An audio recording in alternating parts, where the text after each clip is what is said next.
जी GK GS classes पर आपका स्वागत है। आज हम स्पीडी जीके पार्ट 13 लेकर आए हैं। इससे पहले हमारे चैनल को like share subscribe bell icon जरूर दबाएं। तो देखिए फर्स्ट क्वेश्चन, अकबर का जन्म 1542 ईस्वी में अमरकोट में हुआ था। अकबर का जन्म 1542 ईस्वी में अमरकोट में हुआ था। इसके अलावा याद रखिएगा अकबर का राज्याभिषेक 1556 ईस्वी में कालानूर में हुआ था। कहाँ हुआ था? कालानूर, याद रखिएगा। अकबर का राज्याभिषेक कालानूर में हुआ था 1556 ईस्वी। इसके अलावा याद रखिएगा 1605 ईस्वी में अकबर की मृत्यु हुआ था। 1605 ईस्वी में अकबर की मृत्यु हुआ था। उसके बाद रखा अकबर का मकबरा सिकंदरा में। अकबर का मकबरा कहाँ है? सिकंदरा, याद रखिएगा। चलिए नेक्स्ट क्वेश्चन, मानव सर्वप्रथम 1969 ईस्वी में चंद्रमा पर उतरा था और पहला कदम रखने वाला था नील आर्मस्ट्रॉन्ग। नील आर्मस्ट्रॉन्ग, याद रखा। पहला कदम रखने वाला कौन था? Neil Armstrong. चलिए नेक्स्ट क्वेश्चन, बुध का एक दिन पृथ्वी दिवस के 90 दिन के बराबर होता है। याद रखिए, बुध का एक दिन पृथ्वी दिवस के 90 दिन के बराबर होता है, याद रखिएगा। और बुध और शुक्र को कोई उपग्रह नहीं होता। और बुध जो है सूर्य की परिक्रमा, याद रखिएगा, 88 दिन में करता है। कितने दिन में करता है? 88 दिन में। चलिए नेक्स्ट क्वेश्चन, जलियांवाला बाग नरसंहार के उत्तरदायी जनरल डायर को 1940 ईस्वी में उधम सिंह ने गोली मारा। जलियांवाला नरसंहार के उत्तरदायी जनरल डायर को 1940 ईस्वी में उधम सिंह ने गोली मारा, याद रखें। अब इसके अलावा हम लोग को याद रखना है कि जलियांवाला बाग हत्याकांड का कारण था कि 10 अप्रैल 1919, याद रखेगा, 10 अप्रैल 1919 को डॉक्टर सत्यपाल और सफुद्दीन किचलू की गिरफ्तारी, और इसी गिरफ्तारी के विरोध में 13 अप्रैल, याद रखिए, इसी गिरफ्तारी के विरोध में 13 अप्रैल 1919 ईस्वी को पंजाब के अमृतसर के जलियांवाला बाग में जनसभा चल रही थी, याद रखिएगा। जनसभा चल रही थी और इसकी खबर या इसकी सूचना हमारे भारतीय गद्दार हंसराज ने दी। किसने दी? हंसराज ने। पूछेगा किसने दी? हंसराज भारद्वाज ने दी। और जनरल डायर ने अंधाधुंध गोलियां चला दी, जिसके कारण जलियांवाला बाग नरसंहार हुआ। और इसी का बदला लेने के लिए 1940 ईस्वी में जनरल डायर को उधम सिंह ने गोली मारा, याद रखिएगा। कौन मारा? उधम सिंह ने। चलिए नेक्स्ट क्वेश्चन, रानी लक्ष्मीबाई अंग्रेजों से लड़ती हुई कालपी के युद्ध में मारी गई। याद रखिए, रानी लक्ष्मीबाई अंग्रेजों से लड़ते हुए कालपी के युद्ध में मारे गए। अब यहाँ पर याद रखिएगा इसके अलावा कि रानी लक्ष्मीबाई का बचपन का नाम मनुबाई या मणिकर्णिका, ये भी याद रखिएगा, मनुबाई या मणिकर्णिका। और जिस अंग्रेज से लड़ा था उसका नाम था ह्यूरोज। क्या नाम था? ह्यूरोज, याद रखिएगा। एक अंग्रेज का नाम था ह्यूरोज। किस अंग्रेज से लड़ा था? ह्यूरोज। चलिए नेक्स्ट क्वेश्चन, कला की गंधार शैली का विकास कुषाण के समय हुआ था। कला की गंधार शैली का विकास कुषाण के समय में, याद हम लोग को याद रखना है कि गंधार कला या मथुरा कला, गंधार कला और मथुरा कला, याद रखिएगा। गंधार कला या मथुरा कला दोनों कुषाण काल से है, याद रखिएगा। मथुरा पूछ देता है क्वेश्चन कि मथुरा कला और गंधार कला का विकास किसके समय हुआ था? याद रखिएगा, कुषाण के समय में, याद रखिएगा। चलिए नेक्स्ट क्वेश्चन, चरक प्राचीन औषधि से संबंधित है। चरक प्राचीन औषधि से संबंधित है। अब यहाँ पर याद रखिएगा इसके अलावा कि चरक किनके दरबार में था? तो याद रखिएगा कनिष्क के दरबार में। किसके दरबार में था? कनिष्क के दरबार में, याद रखिएगा। चरक किसके दरबार में था? कनिष्क के दरबार में। इसके अलावा याद रखिएगा चरक जो है चरक संहिता लिखा था। कौन, क्या लिखा था? चरक संहिता। चरक संहिता के लेखक चरक थे। उसके बाद याद रखिएगा रस रत्नाकर के लेखक, रस रत्नाकर के लेखक चरक थे, याद रखिएगा। और चरक किसके दरबार में थे? कनिष्क के दरबार में, याद रखिएगा। किसके दरबार में थे? कनिष्क के दरबार में। नेक्स्ट क्वेश्चन, भारत का प्रथम नाभिकीय ऊर्जा संयंत्र तारापुर में स्थापित हुआ। भारत का प्रथम नाभिकीय ऊर्जा संयंत्र तारापुर में स्थापित हुआ, याद रखिएगा। चलिए नेक्स्ट क्वेश्चन, प्रथम लोकसभा अध्यक्ष जीवी मालवंकर थे। कौन थे? जीवी मालवंकर थे, याद रखिएगा। प्रथम लोकसभा का अध्यक्ष, याद रखिएगा। और लोकसभा किस आर्टिकल में है? 81। किस आर्टिकल में? 81 या 81 में, क्योंकि संसद 79 में, राष्ट्रवासी लोकसभा 81, याद रखिएगा। चलिए नेक्स्ट क्वेश्चन, नालंदा विश्वविद्यालय को कुमारगुप्त प्रथम ने बनवाया था। नालंदा विश्वविद्यालय को कुमारगुप्त प्रथम ने बनवाया था, और याद रखिएगा गुप्त वंश से संबंधित है। उसके बाद रखिएगा कि नालंदा विश्वविद्यालय को ध्वस्त किया था बख्तियार खिलजी ने, याद रखिएगा। किसने किया था? बख्तियार खिलजी। नालंदा विश्वविद्यालय को किसने ध्वस्त किया? बख्तियार खिलजी, याद रखिएगा। चलिए नेक्स्ट क्वेश्चन, सूर्य और पृथ्वी के बीच दो ग्रह बुध और शुक्र। सूर्य और पृथ्वी के बीच दो ग्रह है, बुध और शुक्र। इसके लिए आपको याद रखिएगा कि सूर्य की दूरी के अनुसार पहले कौन है? बुध है, बुध। उसके बाद रखिएगा शुक्र, बुध, शुक्र, पृथ्वी, मंगल, याद रखिए। बुध, शुक्र, पृथ्वी, मंगल, याद रखिए। बुध, शुक्र, पृथ्वी, मंगल, याद रखिएगा। अब यहाँ पर देखिएगा बुध, शुक्र, पृथ्वी, मंगल। अब देखिए सूर्य और पृथ्वी के बीच दो ग्रह, तो देखिए अब सूर्य के दूरी कर, यहाँ पर सूर्य है, सूर्य और पृथ्वी, तो दो में क्या है? बुध और शुक्र, याद रखिएगा। इसका मतलब बुध और शुक्र। यहाँ पर मान लीजिए एक सूर्य है। अभी अगर हम यहाँ पर सूर्य दे दें, सूर्य का, तो सूर्य के दूरी के देख लेते हैं, तो सूर्य के दूरी के अनुसार यहाँ बुध है और यहाँ शुक्र है, यहाँ पृथ्वी है, मंगल। इसका मतलब सूर्य और पृथ्वी ये दोनों के बीच में कौन है? बुध और शुक्र, याद रखें। और यही बुध और शुक्र, पृथ्वी, मंगल को हम लोग आंतरिक ग्रह भी कहते हैं, याद रखें। बुध, शुक्र, पृथ्वी, मंगल को हम लोग क्या कहते हैं? आंतरिक ग्रह भी कहते हैं। चलिए नेक्स्ट क्वेश्चन, भागीरथी और अलकनंदा देवप्रयाग में मिलकर गंगा बन जाती है। भागीरथी और अलकनंदा देवप्रयाग में मिलकर गंगा बन जाती है। अब यहाँ पर हम लोग को याद रखना है कि देवप्रयाग, रुद्रप्रयाग, विष्णुप्रयाग, कर्णप्रयाग, ऐसे तो 5 हैं, लेकिन हम लोग एग्जाम के व्यू से 4 VVI होता है।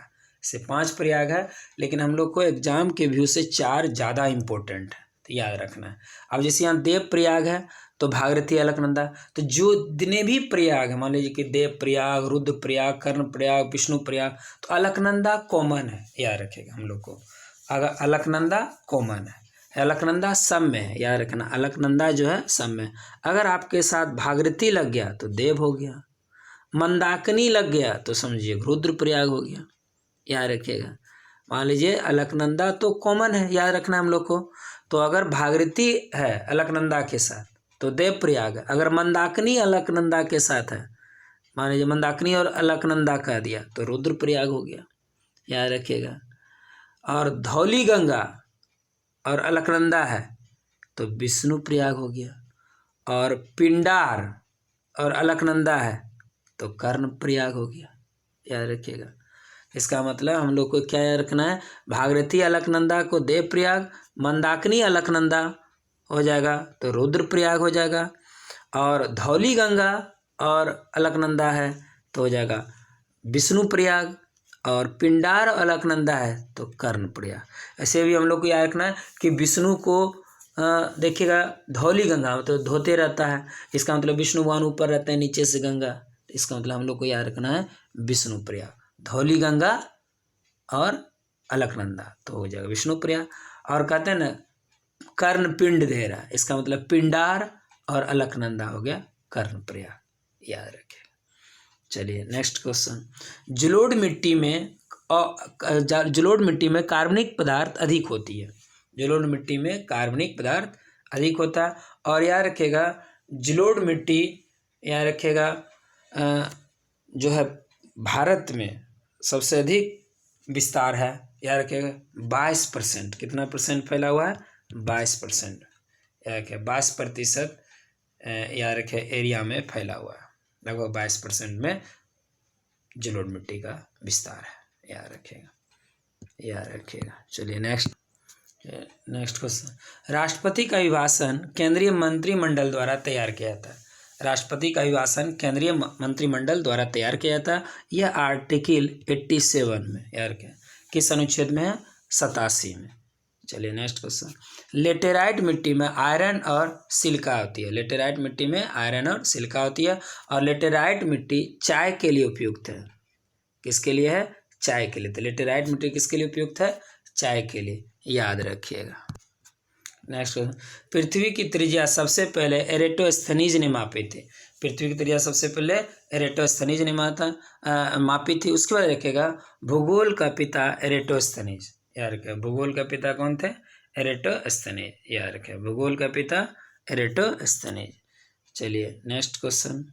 महात्मा गांधी की अनुपस्थिति में भारत छोड़ो आंदोलन 8 अगस्त 1942 को जो हुआ था, उसका नेतृत्व अरुणा आसफ अली ने किया था। किसने किया था? अरुणा आसफ अली। और यहाँ पर इसके अलावा याद रखा, अरुणा आसफ अली को भारत की वीरांगना कहा गया। क्या कहा गया?